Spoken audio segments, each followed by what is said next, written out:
Hey everybody, Legal Advice is here, bringing you another spoiler-filled, unprofessional, unedited one-take review of Season 1, Episode 2 of Netflix's live-action anime One Piece. We reviewed Episode 1 just before, and we're going to continue doing this for the rest of the series, but this episode number 2, is called The Man in the Straw Hat. It picks up where we left off. The first episode was really super fast-paced. They had to get so many characters in, introduce them, as well as create a cohesive storyline to keep you engaged and interesting as the story moves forward. I think they did a really good job with that. And we have to look forward to what evil pirates they're going to be introducing in this episode and how it's going to work out.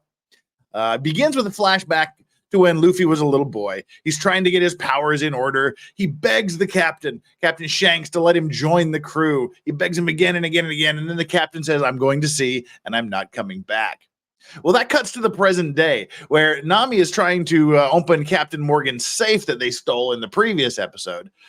He's supposed to contain the map to the Grand Line, which is the pirates' graveyard. Well, there's lots of witty banter back and forth, but Nami eventually gets the safe open, and the map to the Grand Line is there. I was kind of half expecting a little bit of an empty safe, sort of one of those things that the bait and switch. But the Grand Line is basically the equator, the way they explain it. Now, while they're looking at that, suddenly there's a bright flash. There's like fireworks, but the fireworks are enclosed in this big red cloud. This big red smoke cloud descends on the vessel, and Luffy, Nami, and Zoro start to pass out. Luffy grabs, he grabs this long metal tube, this map tube, and he stuffs it down his rubber throat, and he passes out. And just as they all lose consciousness, Buggy the clown's ship comes into view through the smoke, and then they wake up in a box, likely on Buggy's ship. Luffy keeps going on about his straw hat. This whole episode seems to center around his straw hat and its origins, because this isn't the first time he's mentioned it. So the box opens, and they're in the middle of a big top circus. The full circus is under the way. Fire breathers and clowns and jugglers and all this other stuff is just going on. And there's a bunch of people in the crowds unenthusiastically clapping as they're chained to the floor. Well, Buggy the Clown makes his entrance. Buggy's cool. I really like the way they did Buggy the Clown. The CG around Buggy is really cool. The big top, his makeup, his actions, everything is really, really well done. I quite like it. And there's like a vast number of nose jokes and puns ensue. So you think along the lines of Annie Hall. Anyway, Buggy is very well done. An empty-handed Zoro, he steps up and he says, that he might let everyone live if they drop their weapons. Well, Nami interprets, Nami interrupts and says that she can give him a freak for her crew, a new freak for her crew. Then she sells Luffy out. She grabs his hat, throws it in the air, and that forces him to like rubber arm catch it while she runs away. She doesn't get too far because she leaves the big top, the bright lights, and she stops when she looks out, and it's a completely gray and desolate landscape with broken and collapsing buildings, and it looks like there's a completely devastated city right outside this bright tent. Well, again, the visuals are really, really good. The CGI is not perfect, but I actually think a lot of the non-perfectness, the imperfections of the CGI are intentional, because the CGI looks a bit anime-ish. So I'm thinking they kind of did the CGI to look a little unrealistic and a little anime-ish at times. My personal opinion. But they dragged Nami back to the tent, and it's learned that the audience in the big top are the former residents of the destroyed city. Buggy's keeping them hostage. Well, cuts back to the 153rd Marine headquarters. Kobe is now a Marine cadet. You remember at the end of the last episode, he left the group saying he was going to fulfill his dream to become a Marine. Well, Vice Admiral Garp is also there. Now, Nami and Zoro, it cuts back to them. They're planning their escape. But Luffy is being stretched out to all four corners of the big top. And he's being questioned about where the map is. He thinks it's kind of funny. He's saying, "You can stretch me all day. Nothing's going to happen." Buggy says he knew a guy that had a hat like that. And it turns out that Buggy knew Captain Shanks. They served together on a pirate ship back when Buggy was about Luffy's age, and Shanks betrayed him.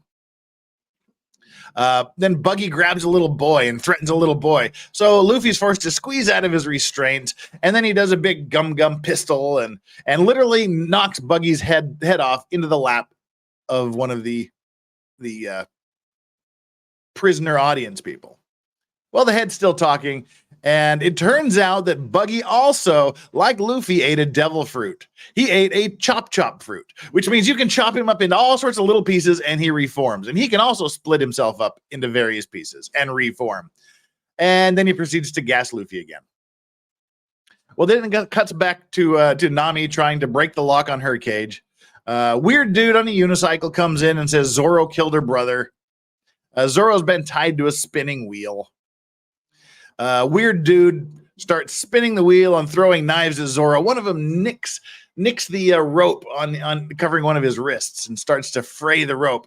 So surreptitiously, Zoro's starting to like rub the blade against the cut part of the rope to separate the bonds.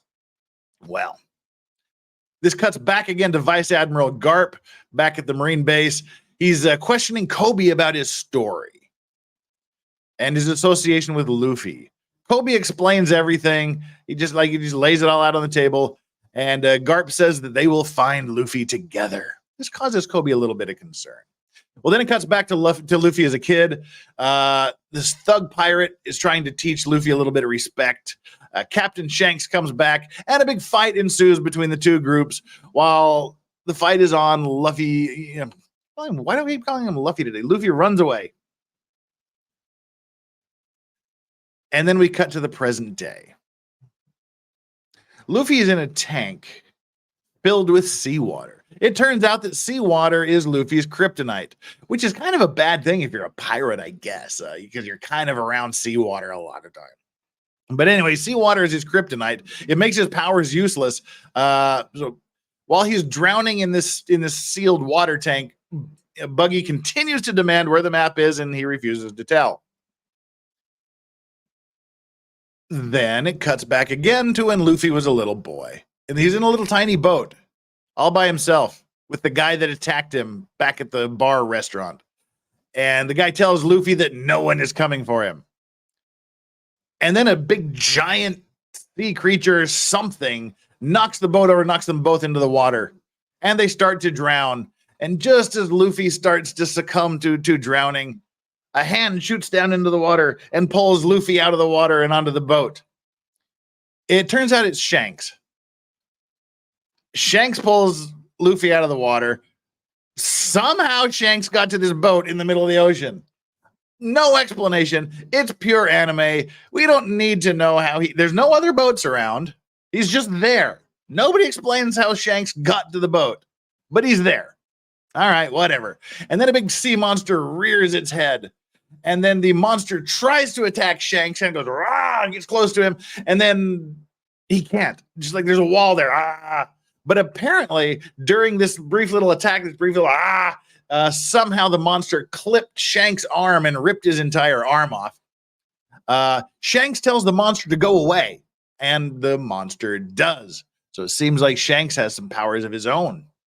Well, then Luffy's all, because of me, you lost your arm. He says, it's only an arm. But how did he get on the boat?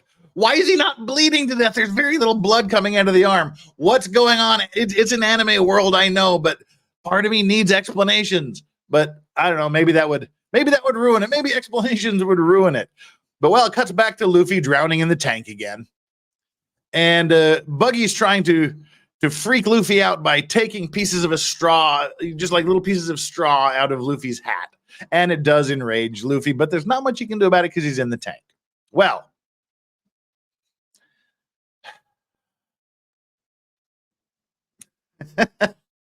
they're cut back to Zoro and Nami being held captive and whatnot.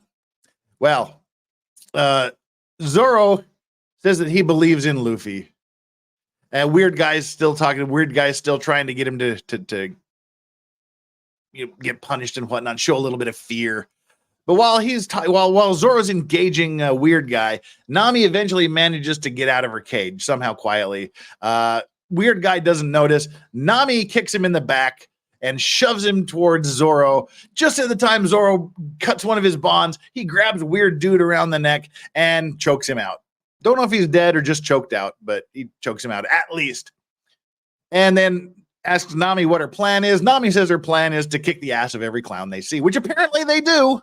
Apparently they do that. They go into the big top. Apparently they've killed everyone there. Buggy's calls all of his guys and they say, they're not coming. So I guess we can just assume that they were all taken out by Nami and Zoro. Well, Nami breaks the glass and Luffy is spilled out onto the floor. His hat is over on one side and he coughs up the map tube. And then he's got the map on one side and the hat on the other side. He crawls for the hat. Buggy goes for the map tube. And then Zoro and Nami attack Buggy, and Zoro chops him up into a million little pieces and finds out that he can rebuild himself. And he's essentially invincible because he gets to chop himself up into lots of little pieces. So they tried to chop him up. It doesn't work. Then Buggy proceeds to kick their asses by sending little bits and pieces of himself flying around the room, punching him in the face, kicking him in the stomach, knocking him over, and eventually he wears them down and knocks them both out temporarily. And then Luffy stretches out and punches a hole in Buggy, but of course the hole refills itself. Buggy then does what he calls a chop cannon, where he sends all of his pieces except for his head flying at Luffy. Well, Luffy dodges everything. And then Buggy throws a knife that pins Luffy's hat to a pole. And Luffy is unhappy about that. And then the other guys, they come awake. Nami and Zoro start to come around. Luffy's coming around. Things are body parts. All of Buggy's body parts are still flying around, knocking people. But then they get clever. They start knocking these body parts into various containers and trunks and whatnot, and sealing them off. So eventually, all of Buggy's body parts are stashed into these various containers and locked up, until all that's left is his little head on top of two arms. I mean, not even two arms. It was his head on top of two hands and feet. That was it. And again, the CGI for all of this is really good. Surprisingly good for Buggy. Some people are very, very critical of Luffy's CGI. I don't know. It's what are you gonna do? It's anime. I'm not bothered by it at all. I just what I can't see with my eyes, my brain fills in the gaps. Unless it's like really, really egregiously bad CGI, I can let it slide. If it's not laughable, I can let it slide.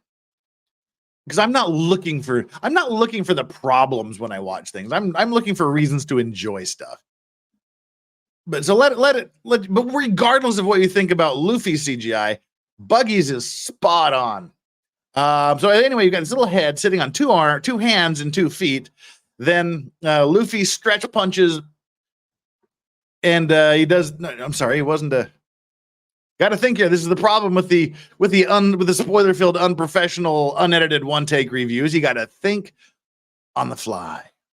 He does a gum bazooka, is what it was. Yeah, he does a big gum bazooka, which is the gum pistol, but with both hands stretching and punching, and sends Buggy flying through the big top off into the distance.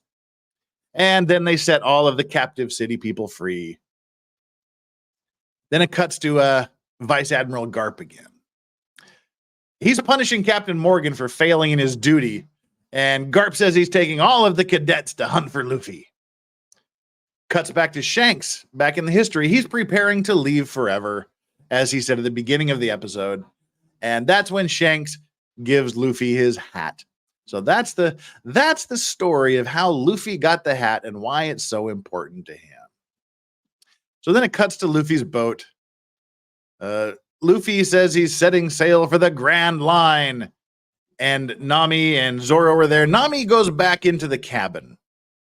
Then she goes to this secret box in the floor. She pulls out this little contraption with a dial on it and puts a little slug in her ear, and then she calls someone on the device.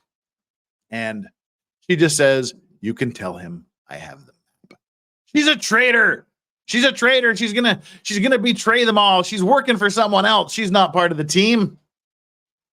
Well, that was the end of the episode. Again, good story. It's a great story. I like how it's going. I'm not a huge fan of One Piece. I don't dislike it. I've only seen like way back in the day, the first 3 seasons of the anime, and I think there's 20 something now. But anyway, just way back in the day, I saw them. So I don't have a huge investment in the storyline, the plot line, the old versus the new, the changes.